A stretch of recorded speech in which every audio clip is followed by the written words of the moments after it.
आजकल की महाराज बिचती नहीं बेच देती है। सही बात है। आजकल कह दो अगर पति के ऊपर दुख है तो तुम बिच जाओ, चले तो बिच जाइए, कहीं मर हो जाएगी जी, खानदान बेचो जी, खुद बेचो, हम तो चले अपने घर है। तो चली जाती महाराज। धन्य है वो तारा जो अपने पति के दुख में बिकने के लिए तैयार हो गए। तब तो बेटा रोहित आया। रोहित ने कहा पिताजी चिंता ना करो, आप मुझे भी बेच दो लेकिन संत का कर अदा कर दो। तीनों प्राणी बिकने के लिए तैयार हुए। दादा व्यास नंदन श्री सुखदेव जी महाराज समझा रहे हैं, हे राजन परीक्षित, आज हरिश्चंद्र जो है विश्वामित्र के पास आए, जवाब दिया महात्मन कर अदा करने की और तो कोई व्यवस्था मेरे पास नहीं है, ऐसा करो आप मुझे मेरी पत्नी को मेरे पुत्र को बेच दो और अपना कर अदा कर लो। विश्वामित्र ने कहा मुझे नहीं मतलब है कि तुम बेचो, परिवार बेचो, किसी को भी बेचो, मुझे तो अपने कर से मतलब है। अगर बिकना ही चाहते हो तो चलो हम तुम्हें बेचेंगे चल के काशी। तीनों प्राणी बिकने के लिए तैयार हुए। तीनों ने नौकरों जैसे वस्त्र धारण किए और महाराज आज चले हैं बिकने के लिए काशी में। बाहर समय अगर चाहे दादा तो राजा को गरीब बनाए देवे, और समय अगर चाहे तो गरीब को भी राजा बना दे। इसलिए कहा जाता है ज्यादा पैसा आ जाए तो भूलना नहीं चाहिए, और ज्यादा दुख आ जाए तो ज्यादा दुख मनाना नहीं चाहिए। जीवन में समान होकर के रहो, क्योंकि आज अगर सुख है तो कल दुख भी आएंगे, और आज दुख है तो कल सुख भी आएंगे। सदा दिन कभी किसी के एक से नहीं होते। मेरी माँ हरिश्चंद्र जो कभी बाहर की धूप नहीं देखा करते थे, रानी तारा जो कभी पलंग से नीचे पैर नहीं देती थी, और आज तीनों प्राणी बिकने के लिए जा रहे हैं।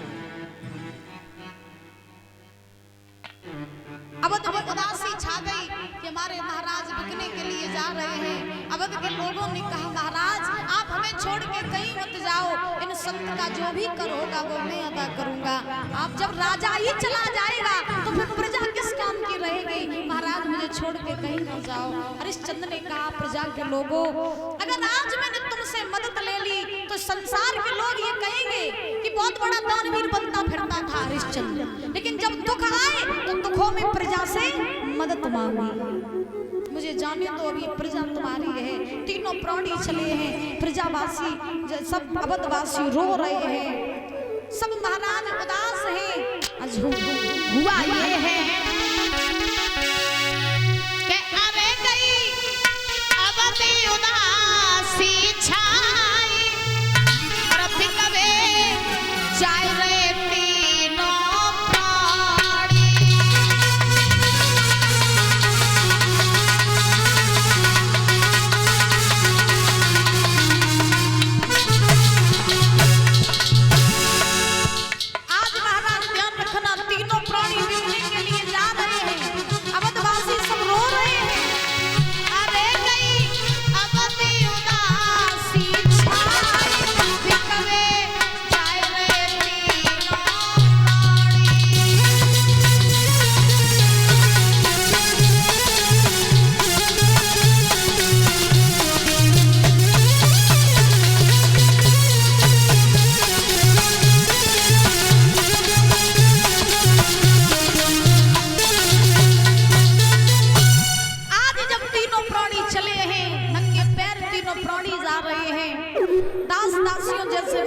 धारण किए बारे समय कभी किसी का दादा एक सा नहीं रहता है, याद रखो। तीनों प्राणी चले हैं, एक दिन नहीं, 2 दिन नहीं, 3 दिन हो गए चलते चलते। रोहित के पैरों में छाले पड़ गए, कांटों से महाराज कांटे लग गए पैरों में, तो पैरों से रक्त निकलने लगा। तारा के भी पैरों में छाले पड़ गए। 3 दिन हो गए चलते चलते, आगे आगे विश्वामित्र है और पीछे तीनों प्राणी हैं।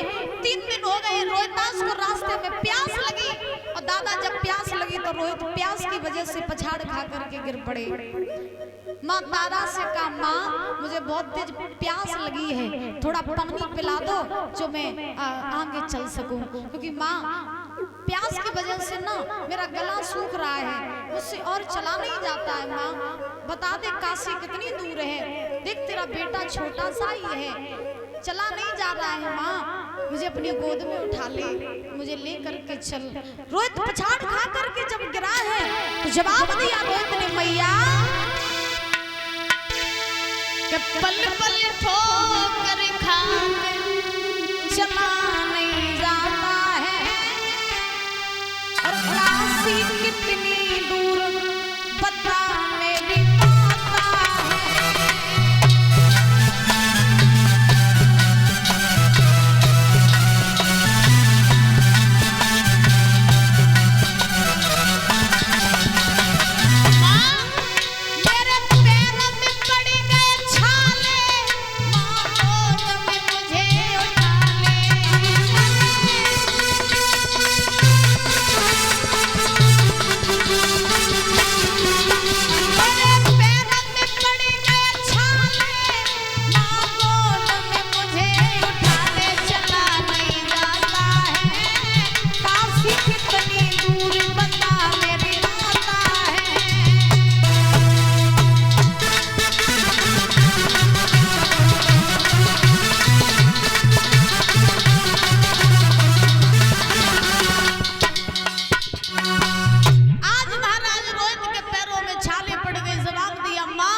मुझसे चला नहीं जा रहा है। इतना कह के रोहित बेहोश होकर गिर पड़े।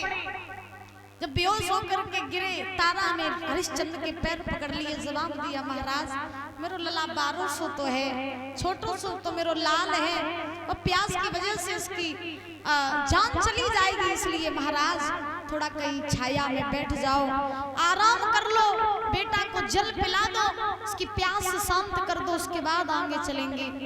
हरिश्चंद्र ने कहा, तारा जब तक मैं इन महात्मा का 60 भार कर अदा नहीं कर दूंगा, तब तक अगर इस शरीर से प्राण भी निकल जाए, एक भी बूंद पानी की नहीं पीऊंगा।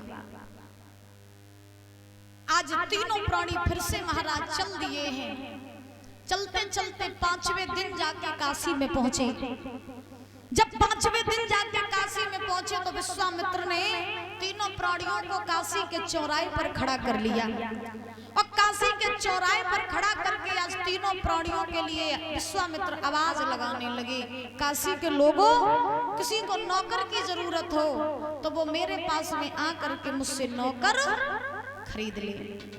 जब आवाज लगा रहे हैं तो भीड़ लग गई, काशी के सभी लोग इकट्ठे हो गए चौराहे पर। उस भीड़ में से कालू नाम का मेहतर निकल के आया। उस कालू मेहतर ने विश्वामित्र से कहा, बाबा मुझे ये पुरुष चाहिए, इसका क्या मोल है? बोले 20 भार सोना। तो बुजुर्गों, कालू मेहतर ने 20 भार सोना दिया और हरिश्चंद्र को खरीद लिया। उस भीड़ में से ब्राह्मणी निकल के आई। उस ब्राह्मणी ने तारा का मोल पूछा तो विश्वामित्र ने कहा, इस स्त्री का मोल है 20 भार सोना। तो उस ब्राह्मणी ने 20 भार सोना दिया, तारा को खरीद लिया। अब हरिश्चंद्र बिक गई कालू मेहतर के हाथों, तारा बिक गई किसके हाथों? ब्राह्मणी के हाथों। बचा कौन? रोहितास, अकेला रोहितास बचा। रोहित ने देखा पिताजी को खरीद लिया, इस मेहतर ने माँ को खरीद लिया, इस ब्राह्मणी ने, मेरा मोल करने वाला कोई नहीं। अब माँ मुझे छोड़ के चली जाएगी तो मैं माँ के बिना कैसे रहूंगा? तो तारा के पैर पकड़ लिए रोहित ने। आंखों में आंसू लेकर के रोहित बोला, माँ तो मुझे छोड़ के चली जाओगी तो इस परदेश में तुम्हारे बिना हम कैसे रहेंगे? माँ मुझे भी अपने साथ ले चलो, क्योंकि मैं तुम्हारे बिना जीवित नहीं रह पाऊंगा। कहा जाता है माँ का और बच्चों का जो संबंध होता है, ये संसार में सबसे बड़ा संबंध होता है। एक बार बाप अपने बच्चों से लड़ाई करके बाहर चला जाएगा, लेकिन माँ कभी अपने बच्चों के बिना एक पल भी नहीं रह पाती। अच्छा, कहा जाता है ना, लड़का घर में कितना भी बिगड़ा हुआ हो, बड़े ध्यान से सुनना मेरी माँ, घर में लड़का कितना भी बिगड़ा हुआ हो, माँ को गालियां दे, माँ को मारे, लेकिन वो उस माँ के मुंह से कभी ये नहीं निकलता है कि तेरा बुरा हो जाए। माँ हमेशा अपने बच्चे से यही कहती है कि तू जहां भी रहे वहां सुखी रहे, हम तो तुझे देख देख करके ही अपनी जिंदगी काट लेंगे। तो माँ का और बच्चों का संबंध बड़ा निराला होता है। तो रोहित ने तारा के पैर पकड़े जवाब दिया, माँ तुम मुझे छोड़ के जा रही हो तो ऐसा लग रहा है जैसे शरीर में से प्राण निकले जा रहे हो, मुझे अपने साथ ले चलो। जो रोने लगे हैं रोहित ने रो करके जवाब दिया, मैया क्या लगता जीवन की सांसों का, और इस तन से नाता टूट गया।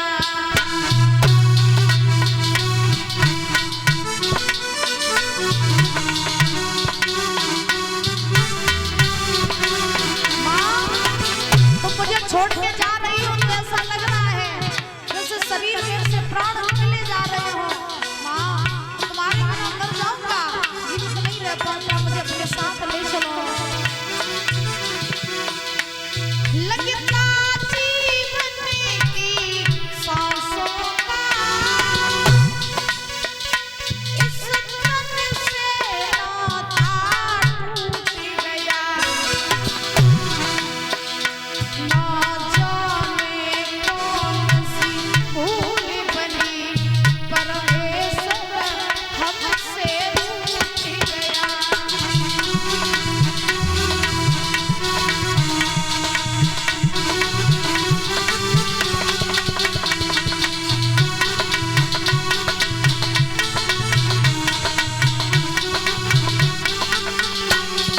और सुनो, जीवन में अंधेरा है उनके, जिन्हें माँ का सहारा छूट गया।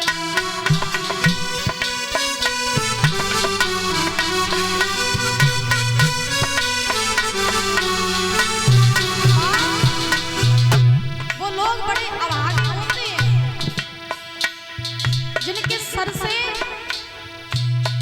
माता पिता का साया बचपन से ही छूट जाता है, और वो लोग बड़े सौभाग्यशाली होते हैं जिनके सर पे हमेशा माँ बाप का हाथ रहता है। माँ की बाप की कमी क्या होती है ये उन बच्चों से पूछो जाके जिनके सर पे माँ बाप का हाथ नहीं होता है। माँ मेरे सर पे तो तुम्हारा भी हाथ था, पिताजी का भी हाथ था, और आज मेरी किस्मत ऐसी है कि माँ बाप के होते हुए भी मुझे अकेला रहना पड़ेगा। ऐसे रहूंगा मैं तुम्हारे बिना, माँ मर जाऊंगा। जीवन में अंधेरा है उनके, जिन्हें माँ का सहारा छूट गया।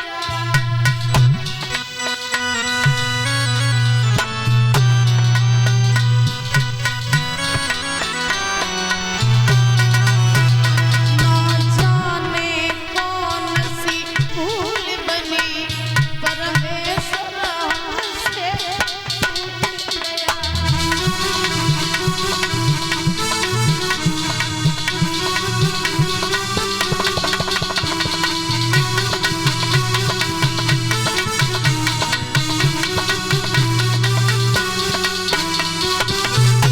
आज महाराज रोहित ने अपनी मैया के पैर पकड़ लिए, जवाब दिया, माँ मुझे अपने साथ ले चल, मैं तेरे बिना मर जाऊंगा। माँ मैं तेरे बिना जीवित नहीं रह सकता। तारा ने अपने बच्चे की जब ये बात सुनी, छाती से लगा लिया, कहने लगी, लाल मेरे तुझे छोड़ करके हम कहीं नहीं जाएंगे, हम जहाँ रहेंगे वहां तुझे अपने साथ रखेंगे। तारा ने उस ब्राह्मणी के पैर पकड़ लिए, जवाब दिया, मैया तूने 20 बार सोना दे के मोई खरीद लो, एक एहसान कर दे मेरे ऊपर कि 20 बार सोना दे के तू मेरे ललन को खरीद ले मैया, क्योंकि मेरा पुत्र मेरे बिना जीवित नहीं रह सकता है और मैं अपने बच्चे के बिना जीवित नहीं रह सकती हूँ। तारा ने नाना प्रकार से प्रार्थना की, ब्राह्मणी को दया आ गई तो दादा ब्राह्मणी ने 20 बार सोना दिया, रोहित को भी खरीद लिया। तीनों प्राणी बिक गए काशी के बीच में। जब दादा तीनों प्राणी बिके हैं, हरिश्चंद्र से कालू मैदान ने कहा, बोले चल मेरे साथ, बहुत हो गया तुम्हारा रोना धोना, चलो मेरे साथ। हरिश्चंद्र चलने लगे, बारे दुख। हरिश्चंद्र जब चले तो मुड़ करके हरिश्चंद्र ने तारा की तरफ नहीं देखा। जब चलने लगे हरिश्चंद्र तो तारा ने कहा, जा रहे हो, जाने को तुम चले जाओ, लेकिन अब तुम्हारे बच्चे और तुम्हारी पत्नी इतनी बुरी हो गई जो तुम देखना भी पसंद नहीं कर रहे हो, कम से कम चलते समय एक बार तो देख लो। तो हरिश्चंद्र ने जैसे ही महाराज तारा की तरफ मुड़ के देखा, आंखों में आंसू आ गए। हरिश्चंद्र ने तारा से कहा, तारा मुझे क्षमा कर दो, लोग मर जाते हैं फिर भी अपने बच्चे और अपनी पत्नी के ऊपर आंच नहीं आने देते हैं, लेकिन तारा मैं बहुत दुष्ट वो अभागा पति था जिसने जीते जी अपनी पत्नी को बेच दिया। मैं बहुत दुष्ट वो अभागा बाप था जिसने जीते जी अपने बच्चे को बेच दिया।